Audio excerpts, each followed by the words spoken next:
Tidak lama kemudian, Suchang yang masih berada di dalam tubuh Dongtak menemui Tuan Park. Suchang mengajak Tuan Park untuk bekerja sama. Jika Tuan Park mau membayar Suchang, maka tabrakan yang dilakukan oleh Tuan Park tidak akan dilaporkan ke kantor. Mendengar hal tersebut membuat Tuan Park akhirnya membayar Suchang. 잘은 좀 껄끄러워서 말이야. 왜 껄끄러우실까, 경찰이?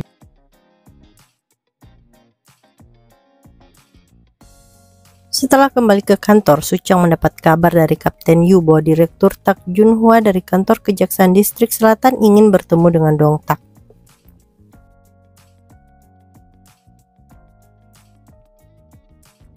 Suchang kembali membuat rencana untuk menjebak Tuan Park.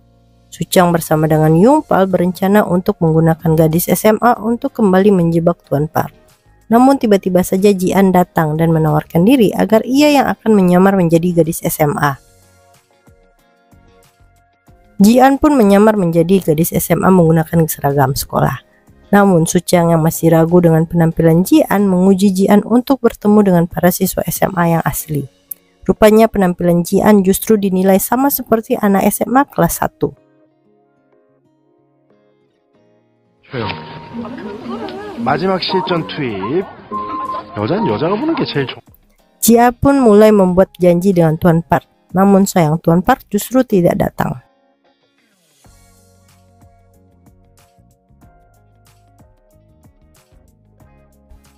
Namun keesokan harinya Tuan Park kembali menghubungi Jian dan mengajak Jian untuk bertemu. Rupanya pertemuan Jian dan Tuan Park sengaja digagalkan oleh Suchang karena khawatir dengan keselamatan Jian. Suchang bahkan berpura-pura berpihak pada Tuan Park, namun dengan syarat Tuan Park bisa meninggalkan Jian. Benar saja, saat Tuan Park akan membawa Jian dan beberapa gadis SMA lainnya, Tuan Park justru meninggalkan Jian. Namun ia justru mengurung Jian di suatu tempat.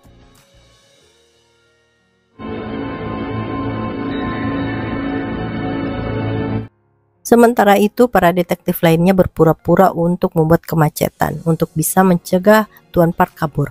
Sayangnya Tuan Park justru bekerja sama dengan seorang komisaris yang membuat tim detektif diminta untuk menangani kasus yang lainnya.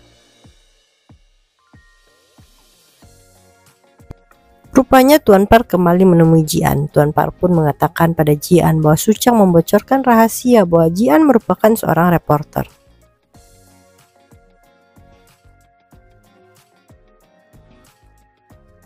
그 형사랑은 어떤 사이? Tuan Park juga menghubungi Suchang dan mengancam Suchang agar segera memberikan sejumlah uang. Jika tidak, maka Tuan Park akan melukai Jian. 네 이름이 송이라는데? 뭐 한송이? Dan tanpa sepengetahuan Suchang, pihak-pihak yang selalu membantu Suchang justru telah ditangkap oleh polisi lainnya.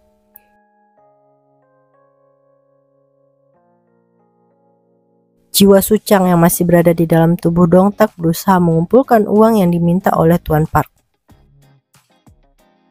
Sementara itu, Inspektur Ma justru meminta agar Kapten Yu dan tim segera menangkap Tuan Park. Sayangnya, setelah Suchang berhasil mengumpulkan uang yang diminta oleh Tuan Park justru meminta agar Suchang mencarikannya sebuah kapal.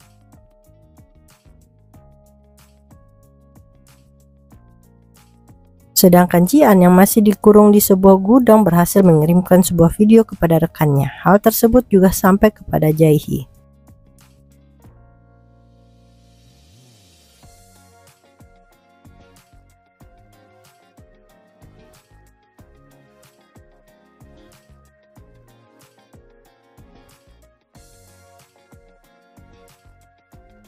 Suchang pun mulai menyadari bahwa ia harus keluar dari tubuh Dongtak agar Dongtak bisa menemukan cara untuk segera menyelamatkan Jian.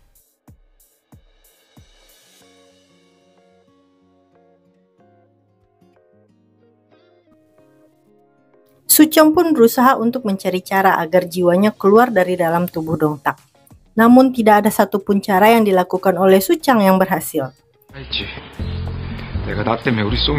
Tiba-tiba saja Tuan Park justru menghubungi Suchang dan meminta untuk segera menyiapkannya kapal. Mendengar hal tersebut membuat Suchang langsung menuju untuk mencari apa yang diminta oleh Tuan Park. Namun dalam perjalanan, Jae-hee menghubungi Suchang. Suchang pun berusaha untuk meminta bantuan Jae-hee. Namun sayang, Suchang justru mengalami kecelakaan. Namun hal tersebut justru membuat Suchang bisa keluar dari dalam tubuh Dongtak. Tetapi kini Dongtak pun bisa melihat arwah Suchang.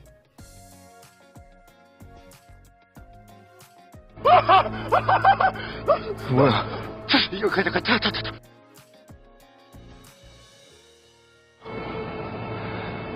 말도 안 돼.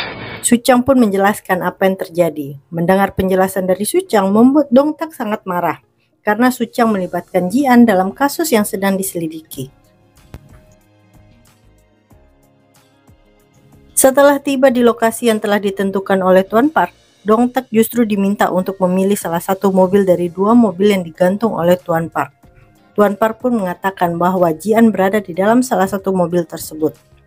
Tetapi berkat bantuan dari Suchang yang memberitahukan bahwa Ji-an tidak berada di dalam mobil tersebut, membuat Dongtak justru meminta agar Ji-an dan para gadis lainnya dilepaskan, sedangkan Dongtak akan bersedia menjadi sandranya. 없다고. 뭐? 누굴 살릴지는 네 손에 달려.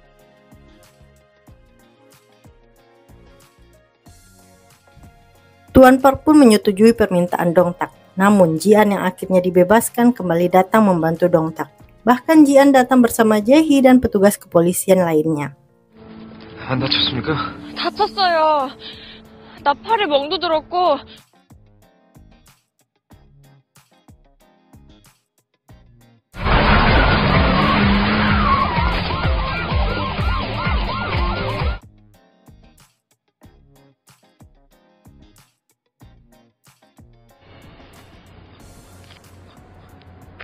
뭡니까 이 빛나는 환대는?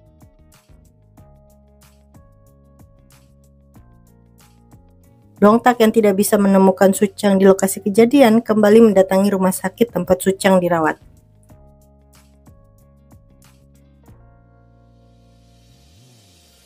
Setelah bertemu dengan Suchang, Suchang menuntut Dongtak untuk menepati janjinya 16 tahun yang lalu untuk menangkap pelaku yang memfitnah ayahnya dengan tuduhan penyebab kecelakaan.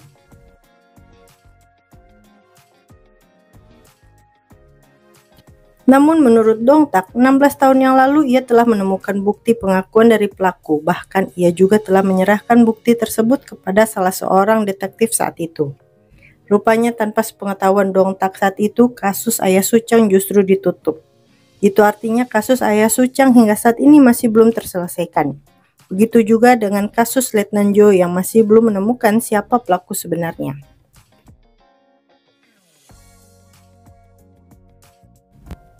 Sayangnya pelaku sebenarnya justru masih bebas berkeliaran. Dongtak pun mengajak Suchang untuk sama-sama menemukan pelaku yang dari kasus ayah Suchang dan Letnan Jo. 2 pekan berlalu namun Suchang belum menemukan cara untuk kembali ke dalam tubuhnya. Namun Suchang kembali berencana untuk masuk ke dalam tubuh Dongtak dan menemukan pelaku yang telah memfitnah ayahnya dan pelaku yang telah mencelakai Letnan Jo.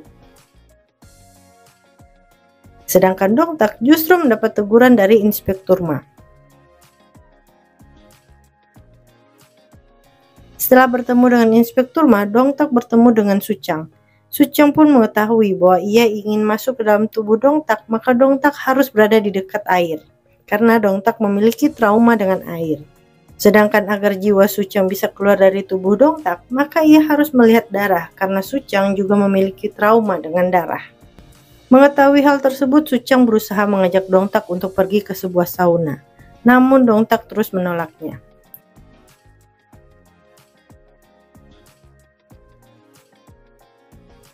Sementara itu Ji-an justru diminta untuk mewawancarai Dongtak. Sayangnya wawancara tersebut tidak berjalan dengan baik karena Dongtak merasa bersalah telah melibatkan Ji-an dalam kasus yang berbahaya. Namun Ji-an justru mempertanyakan sikap Dongtak yang kadang berbeda dari Dongtak yang ia kenal. Dongtak pun berusaha untuk mencari alasan agar Ji-an tidak curiga dengan perubahan sikapnya saat Suchang masuk ke dalam tubuh Dongtak. Dongtak bahkan berusaha untuk menghindari Ji-an agar Ji-an tidak lagi banyak mempertanyakan sikapnya.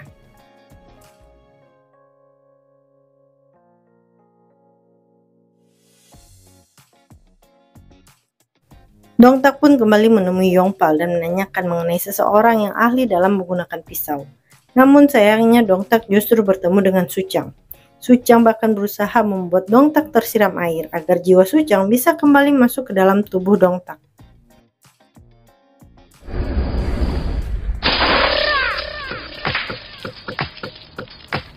Suchang yang berhasil kembali masuk ke dalam tubuh Dongtak pun menemui Yongpal untuk kembali mendapat informasi mengenai hubungan Dusik dengan pelaku yang juga sedang dicari oleh Dongtak. Jiwa Suchang yang masih berada di dalam tubuh Dongtak pun mendatangi Dusik dan meminta agar Dusik mengatakan siapa pelaku yang sebenarnya. Namun Dusik justru menanyakan foto yang sebelumnya dibawa oleh Dongtak tanpa sepengetahuan Suchang. Suchang yang tidak mengetahui foto yang dimaksud oleh Dusik tetap berusaha membujuk Dusik dengan kembali mengungkit kebersamaan Suchang dan Dusik di masa lalu. Rupanya Dusik dan Suchang merupakan teman sebelum akhirnya Dusik justru menjebak Suchang menjadi pelaku yang mencelakai Letnan Jo. Namun Inspektur Ma justru mengetahui bahwa Dongtak datang menemui Dusik. Namun dalam buku daftar tamu justru tertulis nama Suchang.